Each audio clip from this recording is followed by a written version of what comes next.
So, folks, welcome to this edition of The Rumble.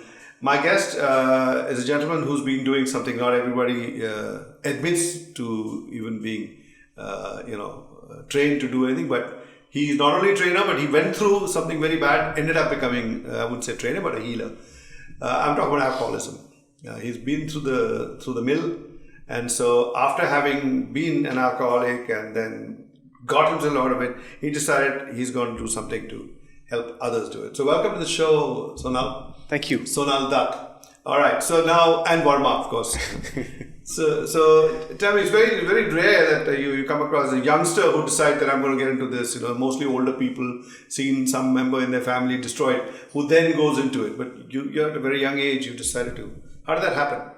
Having gone through the whole alcoholism gambit myself, I really wanted to do something for them, and I've always wanted to do something for people.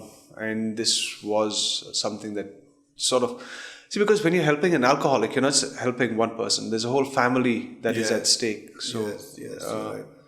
That's what really inspired me. And you went into it. I mean, a little bit of your own history would help because people would really understand that you're not just throwing some bullshit story at me, and that you actually were young and you got into alcohol. So how early did you have your first drink?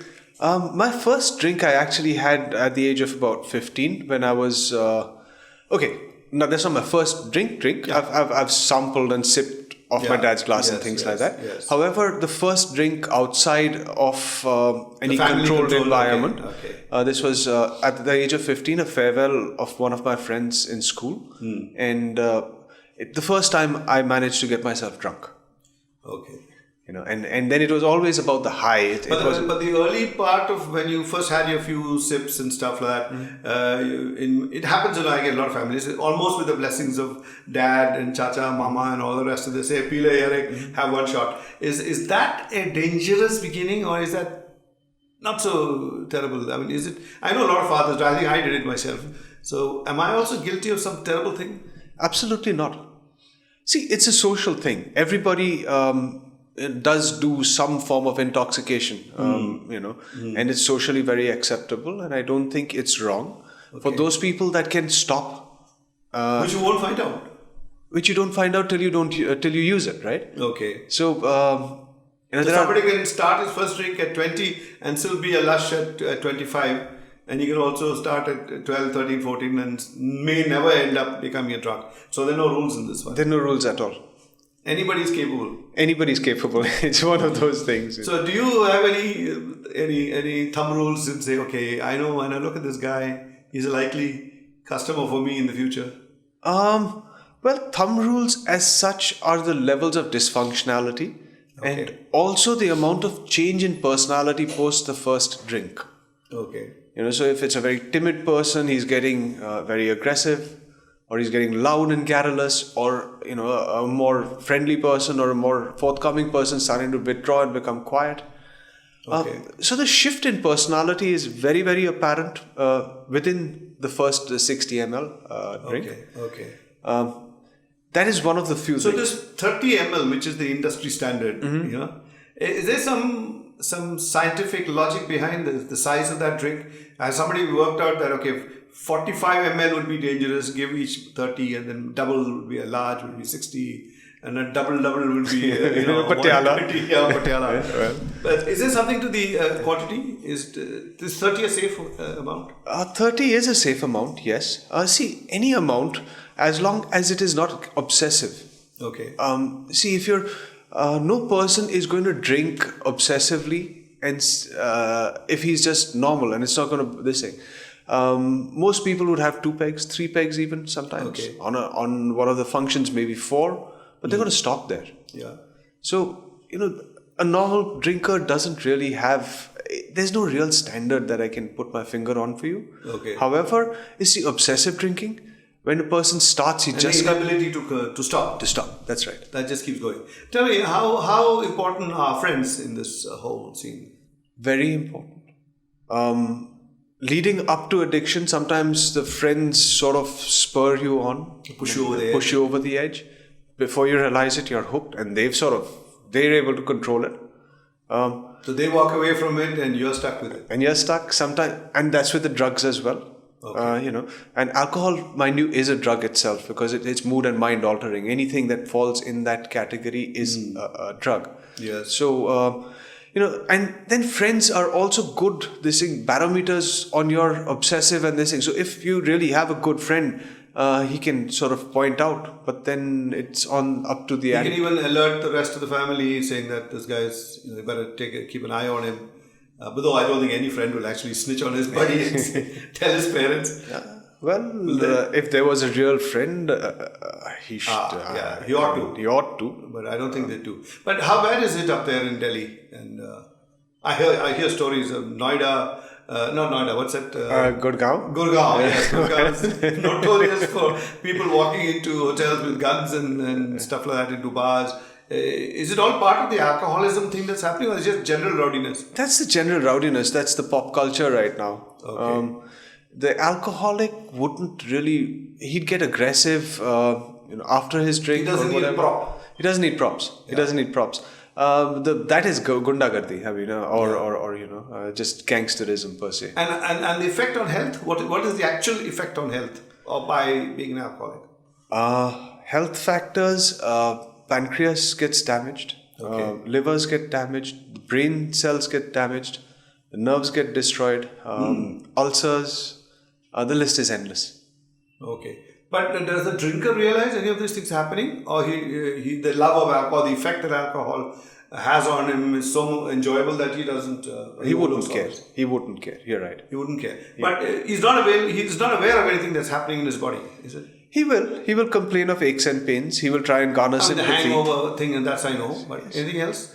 You see, when you get pancreatitis or your liver starts going cirrhotic, the pain is tremendous. Oh, there is a pain factor in it. Yes. Even though alcoholics don't ever admit to any pain anywhere. Well, the comfortably numb thing works. Okay. However, these are physically very, very high levels of pain. You can numb it out just up to a certain level. Is the use of alcohol decreasing or increasing, or is it just about where it was? It's just about where it was. Yeah. So there's no special alarm to be rung now.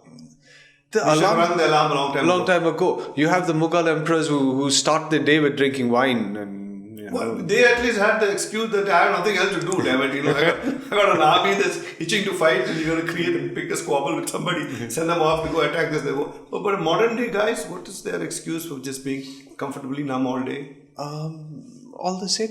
They have their own escape desires. It's at the end of the day a seeking of comfort. So whether it's a failed relationship or not so good career or dad not giving him enough money, something he wants to escape from.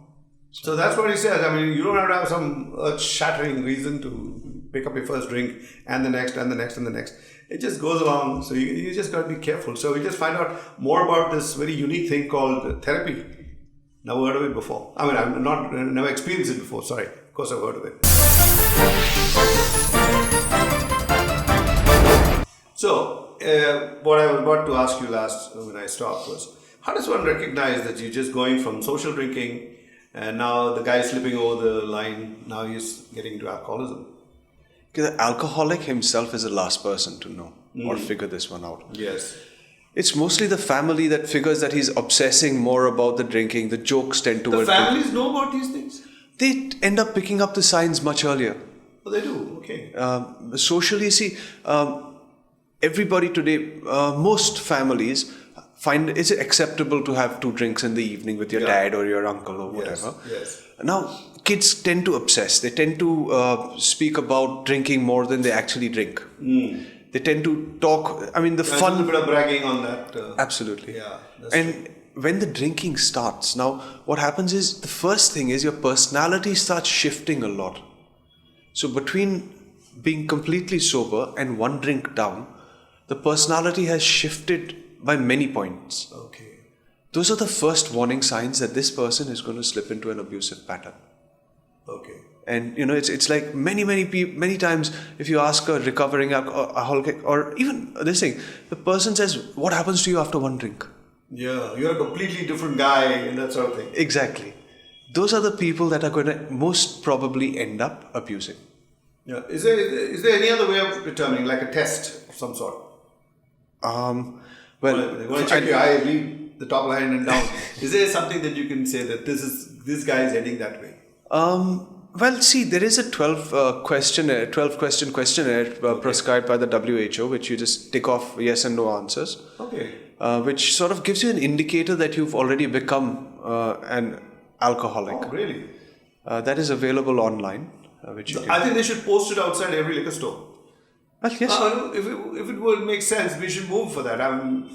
Get into the government and just say, listen, stick it on the TASMAC shop. TASMAC being our Tamil Nadu Beverage Corporation, whatever it's called. They're the ones who supply booze to everybody in the state. So maybe they need to post it, to translate it into Tamil, and put that 12-line question there. It might ward off. Yes, I'm sure it's already translated into Tamil because the AA is an active organization in Chennai itself and other parts of Tamil Nadu. So I'm pretty sure it already exists. Yeah. By the way, you have to be an alcoholic to then start seeing that 12-point questionnaire. This is for general guys who are just getting into alcohol, maybe stuck outside. Anyway, what are the 12 questions? I'd be interested to know I'm that. not 100%. Any order, any number of them. I'm not even. It's like, are you missing work due to drinking? Are you, think questions like that. That sort of how many times in the past year have you broken a law because of drinking? All right. Things like that. Okay.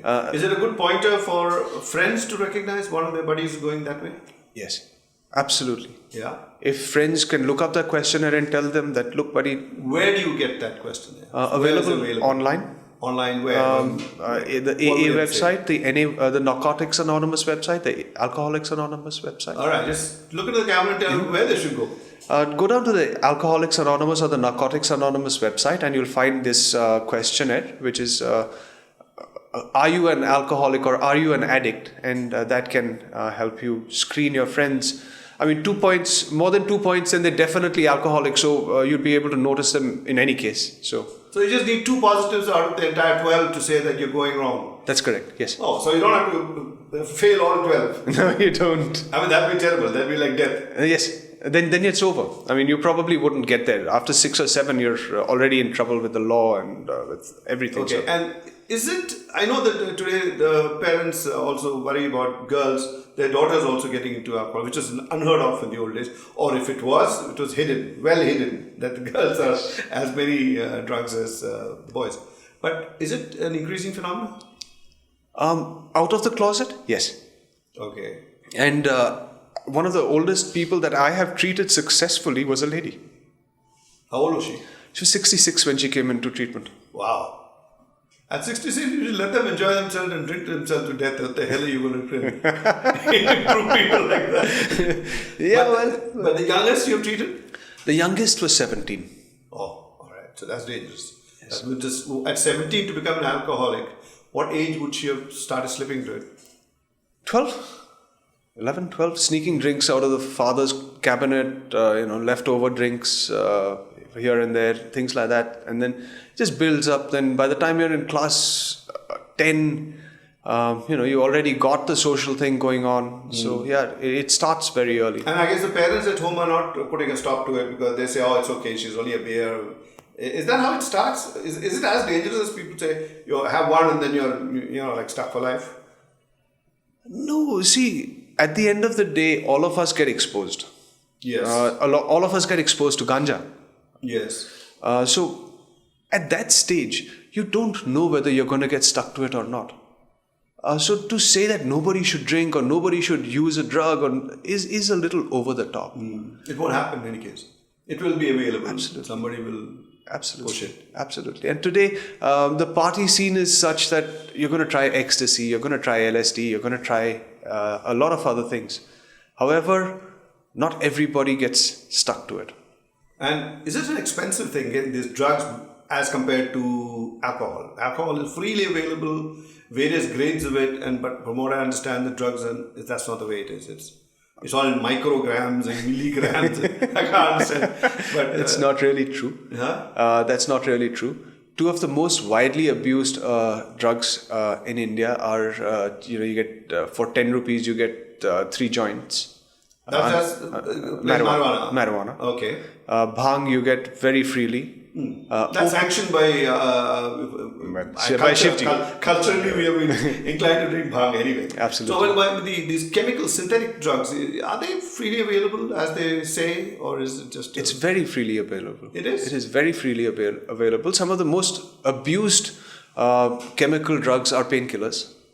So there you go. You can be a drug addict in any route. You can take the party route, or you can go a painkiller route, whatever it is. But what's important is how do they treat them? Let's find out what is the treatment for this kind of thing. When we come back, find that. So now the treatment. And just before we start, I must tell you guys, listen, I heard some of the most horrendous ways of getting a high. Apparently they spread... the boot polish? Boot polish, yes. Boot polish on toast. It's like eating Marmite for breakfast. But apparently people do that. Then they take addict and then slam that onto some food and eat that. So there are lots and lots of ways. Not that I'm trying to tell you new ways for you kids out there, but just to know that if your son keeps coming by in boot polish, you know something odd. So tell me, what is it that you do when you treat these guys, or at least attempt to treat? Okay, so there are multiple methodologies.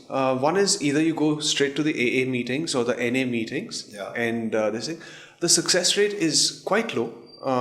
Not because they're not doing things correctly, but because there isn't a long enough gap between the drinking and the person attending the meeting. Okay. People end up coming to the meetings on a high. They're already drunk when they attend the meeting. When they attend the meetings, so but. What the 12-step program that is followed by both any self-help 12-step group is the same. What we rehabs use is the same as well. So what's the fundamental principle under which they do treatment? I mean, it's trying to get you away from the influence of it, keep you away from the drug, or teach you how to handle it? It's about first abstinence. Okay. The first thing is getting the person far enough away from his substance or her substance of choice. Okay. And then what we're looking at is a personality change. All right. Because addiction is a behavior. Underlying behavioral disorder, because as I said earlier, that there are multiple kinds of this thing. So the abused substance, whether it's workaholism or shopaholism, is just another symptom of this personality disorder. Okay. So what we're actually treating is a personality. So we have, there are in India multiple types of rehabilitation. One is what we call the therapeutic community, where it's slightly more stricter and you're doing hands-on work and you're more like a community. Okay. Then there's what we call the love, care and concern, or the LCC, where there's more therapy and things that happen. They talk it out rather than pass orders. That's correct. Okay. And the third way? And then there's a more liberal Alcoholics Anonymous and go to meetings sort of. Okay, all right. Do it yourself. What is the most effective thing as per you? I mean, if somebody's got a problem in their family, what should they try first? Even to the addict who's in trouble, check into a rehab. It gives you enough time away from the substance to reanalyze and refigure your life. I know it's difficult. Yeah. I've done it. I've spent 6 months at a rehab. Okay. So, So what goes on in a rehab? It's a re-regimentation. So you start, your day is restructured. Most addicts, we end up sleeping late, waking up late, and all these weird things going on. Never see the sun. Never see the sun, exactly. Or try not to. Yeah, rising sun, definitely not. Rising sun? Does it rise? I mean, the sun is always setting on an addict. Okay. It's the dark side of things. But the way things are, what's happening is that, one, you're getting re-regimented. Okay. The second thing is the detoxification, where whatever your substance of choice is actually being flushed out of your system. So is there another chemical to push that out of the body, or you just stay away from it? That's all? Cold turkey is not recommended. Not recommended. Okay. Do use some help, and especially alcoholics. A drug addict, it may look that you're going to, like he's going to cop it. He doesn't. Okay. Most likely he won't. Okay. An alcoholic may not look like he's going to cop it, but he can have a seizure and be gone before you know it. Stop. Cold turkey. That's correct. Yes. And so what is the recommended procedure? Check into a rehab. Get in with people that Let's say somebody who doesn't have a rehab available. I mean, he's in some place where such a thing is not there. What can a family do? Just tie him up, lock him up in a room, and make sure he doesn't touch alcohol long enough for him to get over it? In a way, yes. You'll have to taper him off. So you'll have to lock him up, give him just that much for a bit. And that's if there's no other help available. Okay. And then you're going to need some elder to come and counsel him over and over again as to... and it's a long process because you're actually changing the behavior type. The reward arc needs to be, there needs to be gratification. So what happens is that instead of the reward being the high from a bottle, it's going to be a reward from a better lifestyle. All right. So he's going to recognize that. Yes, he's going to have to learn how to do that. Okay. If it's somebody that's not willing, it just becomes a lot more difficult. It takes longer, but eventually, just locking them up is not going to help because the person remains the same. I've heard about the phrase drug crazed. So we hardly ever hear of alcohol crazed. So is it only the drugs that do this intensive brain change, or alcoholics also go through that kind of? Alcoholics do. Old world terminology, there is something called alcoholic insanity, committed for alcoholic insanity. Okay. Oh, they do have things like that. Yes. Okay. So. Oh, that's amazing. So drugs are not the only one which will induce death and all that. You can just as easily cop it with alcohol. That's correct. And behavior-wise, both are the same. That's correct. They're just out of their senses, as they say. Yes, absolutely. So it's been lovely having you. And I hope you go out there and cure another 100,000 more of them. But are there a lot of them out there on the streets? Lots of them. Lots of them? Lots of them. Damn. So just be careful who you're messing around with in a bar. If you get one of these chaps, you might just end up in huge grief. So thanks a lot for coming. Welcome. Thank you.